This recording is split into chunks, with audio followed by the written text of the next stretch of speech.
오늘의 육아 헤드라인입니다. 교육부 자료에 따르면 전국 학교의 스프링클러 설치율이 여전히 21%에 그치는 것으로 나타났습니다.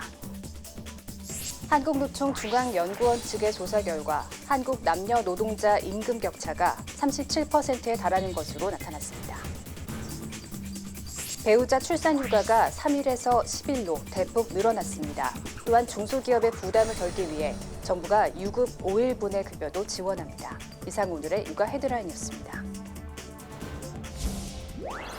최근 5년간 위암, 간암, 유방암, 자궁경부암, 대장암 등 5대암으로 진료받은 환자가 20% 증가한 가운데 20대의 암 진료 환자 증가율이 44.5%로 가장 높은 것으로 나타났습니다. 특히 자궁경부암이 65.1% 증가해 여성암 관련 예방 대책이 시급합니다. 육아 포커스 첫 소식부터 함께 하시죠. 전국 학교의 스프링클러 설치율이 여전히 21%에 그치는 것으로 나타났습니다. 교육부가 국회 교육위 소속 더불어민주당 김혜영 의원에 제출한 자료에 따르면 올해 7월 기준 전국 유치원과 초중고 16,802곳 중 스프링클러가 설치된 학교는 3,642곳에 불과했습니다. 유치원은 4,798곳 중 단 6.4%만 설치돼 있었고 초등학교도 6,268곳 중 23.4%만 스프링클러가 있었습니다. 한국 남녀노동자 임금 격차가 37%에 달한다는 조사 결과가 나왔습니다.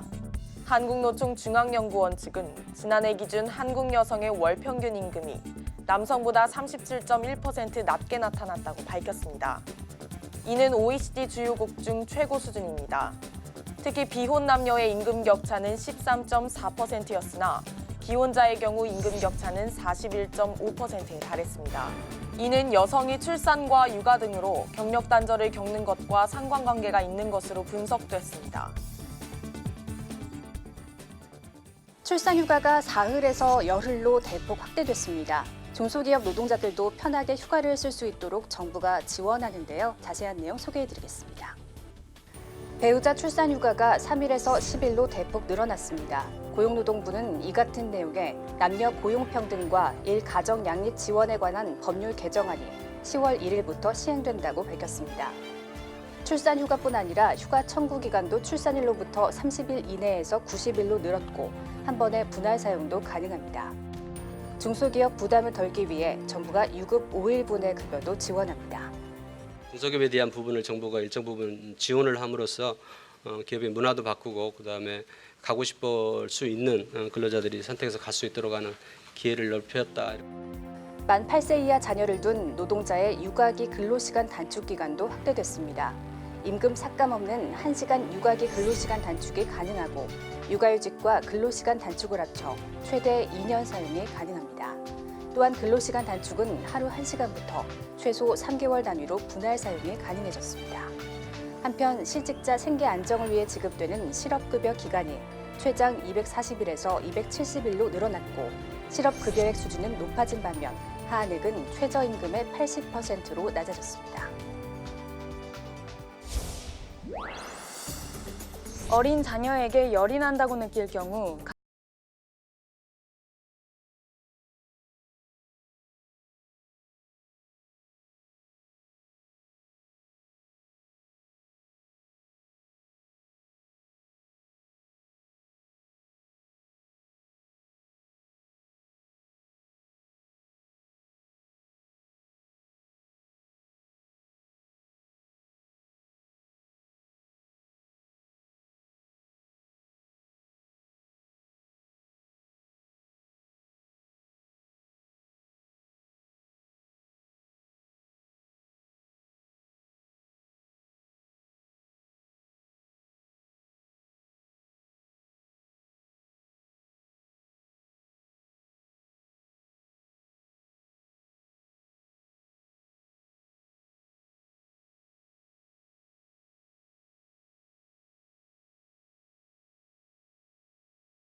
비눗방울 놀이를 좋아하는 자녀 둔 부모님들 많으시죠?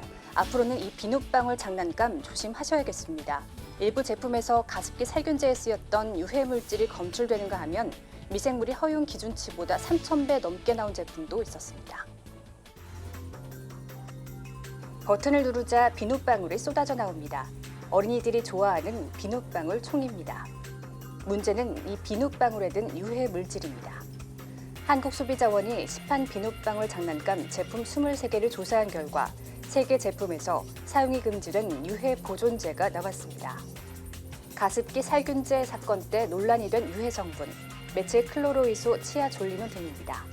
피부와 호흡기 등에 강한 자극을 일으킬 수 있는 유해 물질입니다. 이뿐만 아니라 배탈과 설사를 유발할 수 있는 미생물 수치 역시 기준치를 최대 3,200배 넘겨 검출되기도 했습니다. 오염된 제품에 피부에 직접 닿을 경우 피부 염증을 섭취할 경우에는 배탈과 설사를 유발할 수 있습니다. 게다가 사용 연령 표시 등 표시 기준을 지키지 않은 제품도 전체 23개 중에 7개에 달했고 특히 한 개 제품은 안전기준 적합 표시인 KC마크가 누락돼 있었습니다. 소비자원은 감독기관인 국가기술표준원에 비눗방울 장난감에 대한 관리 감독 강화를 요청하기로 했습니다.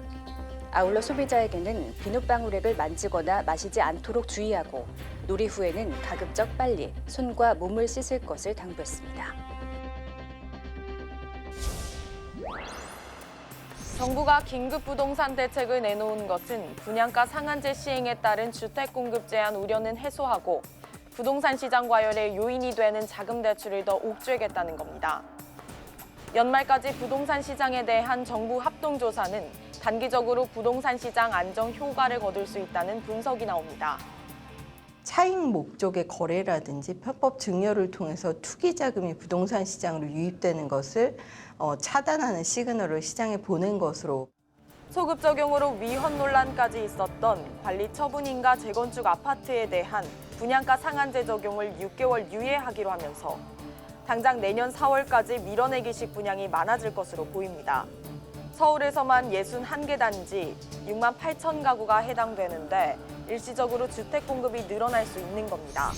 내년 상반기까지 분양 물량이 꾸준히 늘어날 것이고 이는 신규 공급 축소에 대한 시장 우려를 다소 완화시킬 수 있을 것으로 보입니다. 분양가 상한제를 동 단위로 좁혀 핀셋 규제를 하기로 한 것도 공급 위축 우려를 완화할 수 있습니다.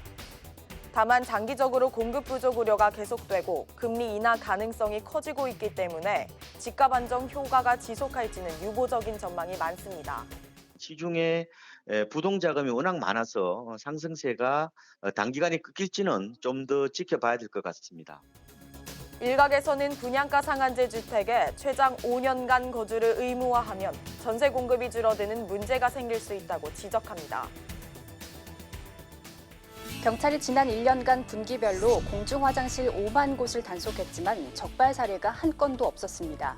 50억 세금을 투입해 정부가 단속을 지원했지만 적발된 사례가 없는 건데 단속 인력에 대한 부실한 교육이 문제라는 지적입니다. 전국 지자체와 경찰이 지난 1년 동안 전국 공중화장실을 상대로 28만 8천 회 점검을 했지만 실제 몰카가 적발된 경우는 한 건도 없었습니다. 지난해 정부는 세금 50억 원을 투입해 공중화장실 몰카 범죄에 대처하기 위해 집중 점검에 들어갔지만 단속 실적은 한 건도 없었던 겁니다. 전체 몰카 범죄의 5% 미만이 공중화장실에서 발생하고 이 중 탐지 가능한 설치형 몰카가 있을 가능성은 상당히 낮다는 것을 감안해도 낮은 수치입니다. 단속반 활동만으로 몰카 범죄를 예방하는 효과가 있지만 기간제로 채용되는 단속 인력에 대한 일부 지자체 교육이 부실한 것은 아쉽다는 지적입니다. 몰카 점검반을 상대로 분기별로 하기로 한 집합 교육을 지난 1년 동안 한 차례도 이행하지 않은 지자체가 전국 243개 지자체 중 108개였습니다. 장비 사용법만 가르쳐주면 탐지를 못해요. 몰카는 어떻게 숨기고 어디를 찾아보고 어떤 식으로 숨겨져 있으니까 이럴 때 장비를 사용해야 된다라고 접근을 해야 되지. 실효성 있는 공중화장실 몰카 점검을 위해서는 지자체 제각각 진행되는 단속반 채용과 교육 과정을 체계적으로 개선해 단속반의 전문성을 키워야 한다는 지적입니다.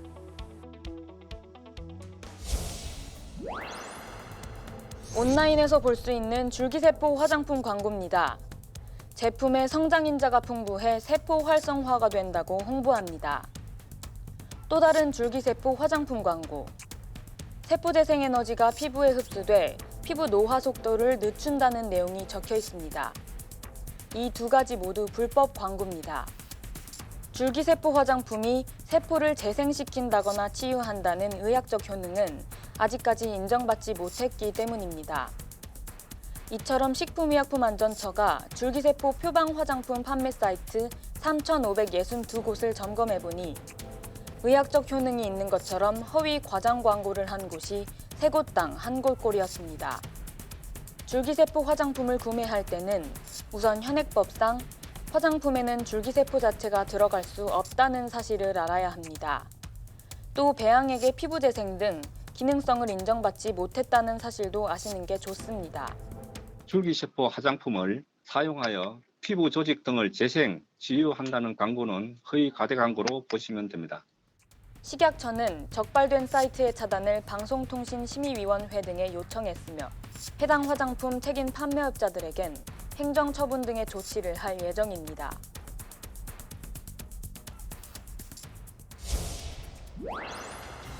홀로 사는 노인들의 안부를 챙기는 일은 가족이나 정부의 언제나 큰 숙제입니다. 그런데 인공지능 AI 스피커가 이제 안부를 넘어 치매 예방에도 한몫하고 있습니다. 이것은 자동차에서 볼 수 있습니다. 운전할 때는 꼭 착용해야 합니다. 생명을 지켜주는 벨트입니다. 이것은 무엇일까요? 누가 틀릴까 싶을 정도로 간단하지만 노인의 인지 능력 강화 훈련에 특화된 문제가 AI 스피커에서 흘러나옵니다.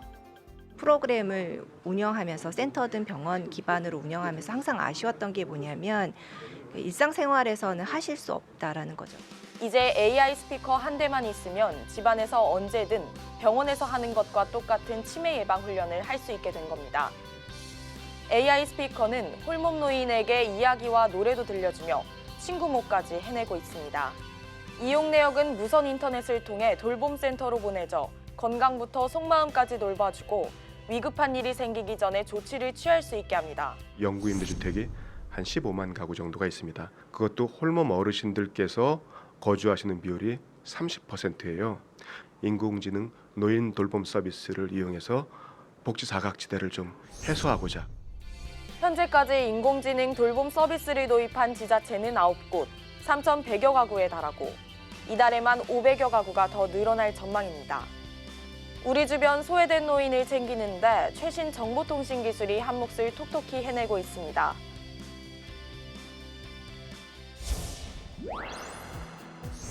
대통령 직속 국가기후환경회의가 발표한 미세먼지 저감 대책의 큰 틀은 12월에서 3월까지를 고농도 미세먼지 계절로 지정하고 이 기간 집중 관리를 시행하는 겁니다. 우선 단위 사업장에서 가장 많은 미세먼지를 배출하는 석탄발전소의 운영을 부분적으로 통제합니다. 겨울철에는 석탄발전소 최대 14기를, 봄철에는 최대 27기 가동을 중단할 계획입니다. 가동 중단을 하지 않는 나머지 석탄발전소도 출력을 80%까지 낮추도록 권고했습니다. 다만 이에 따른 전기요금 인상은 불가피할 전망입니다. 4개월 동안 월 평균해서 한 1,200원 정도 인상될 것으로 그렇게 저희가 추정을 하고 있는데 더 동의를 확인해야 되겠습니다만 충분히 감당할 수 있는 그러한 비용 정도이다 이렇게 판단하고 있습니다. 이 밖에 대도시에서 생계용을 제외한 배출가스 5등급 차량의 운행을 단속하고 정부 공공기관이 발주하는 100억 원 이상의 건설 공사장에서 노후 건설기계 사용을 제한하는 내용도 포함됐습니다. 반기문 위원장은 사회적 재난 수준인 미세먼지를 해결하기 위해선 강력한 처방이 필요한 상황이라고 강조했습니다. 우리의 석탄 소비량은 오히려 증가하고 있습니다. 이런 우리나라에 대해서 일각에서는 기후 악당이다라고까지 비판하고 있습니다. 국가기후환경회의는 이번 대책이 시행되면 미세먼지 배출량이 20% 정도 줄어들 것이라며 정부와 협의를 거쳐 당장 겨울부터 미세먼지 저감 대책을 실행할 방침이라고 밝혔습니다.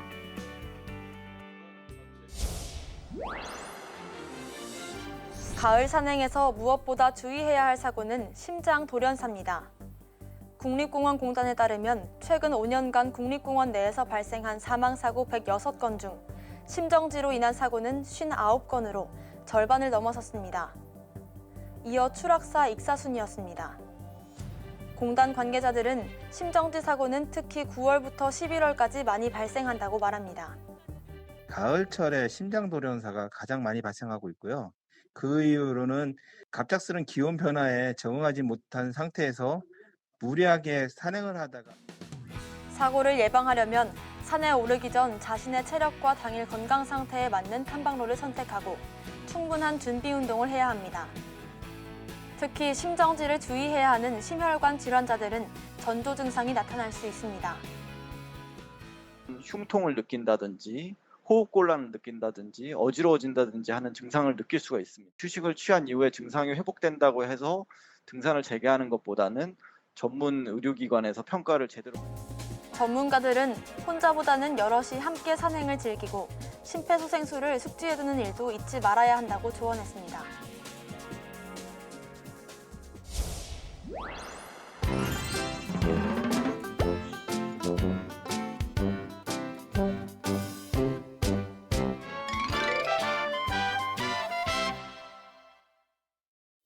야, 박수미, 너는 이렇게 그리면 안 되지. 내 얼굴은 까맣고 머리는 꼬불꼬불하잖아. 우리랑 똑같은 살색에 생머리로 그리냐? 미술 시간에 가족을 그리기로 했거든요.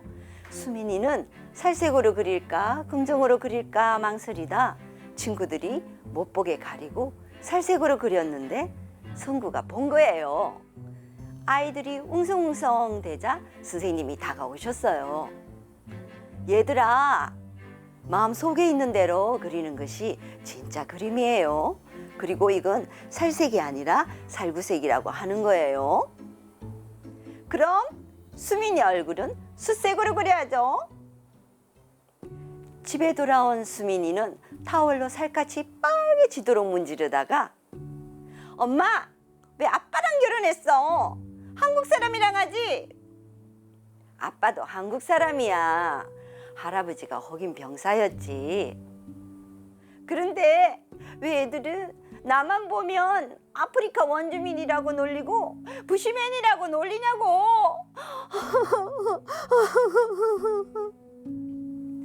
울며 방으로 들어간 수민이는 문을 잠가버렸고 집에 돌아온 아빠가 수민이를 찾았어요.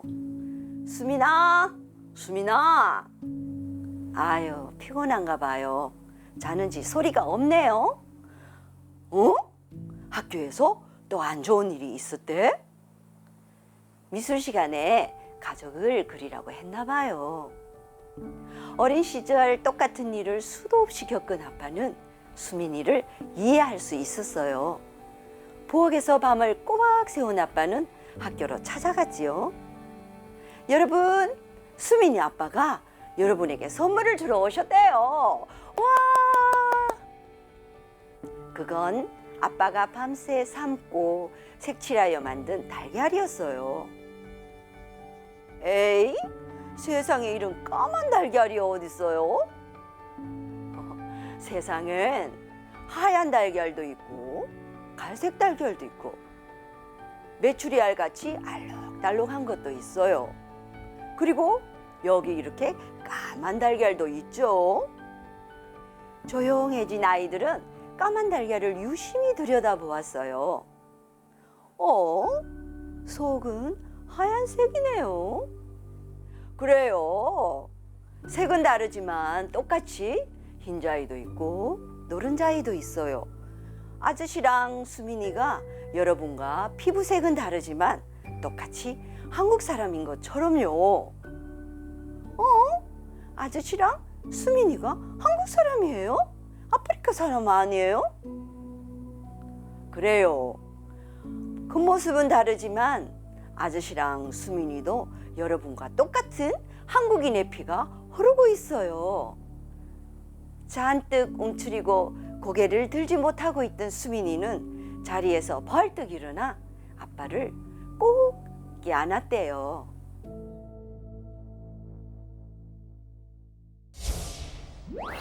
앞으로는 사실혼 부부도 건강보험을 적용하는 난임 치료를 받을 수 있게 됩니다. 1년 이상 동거한 사실혼 부부가 그 관계를 입증하고 거주지 확인을 위해 시술 동의서와 가족관계 등록부, 주민등록등본을 보건소에 제출하면 혜택을 받을 수 있습니다. 육아포커스 마칩니다. 시청해주신 여러분 고맙습니다.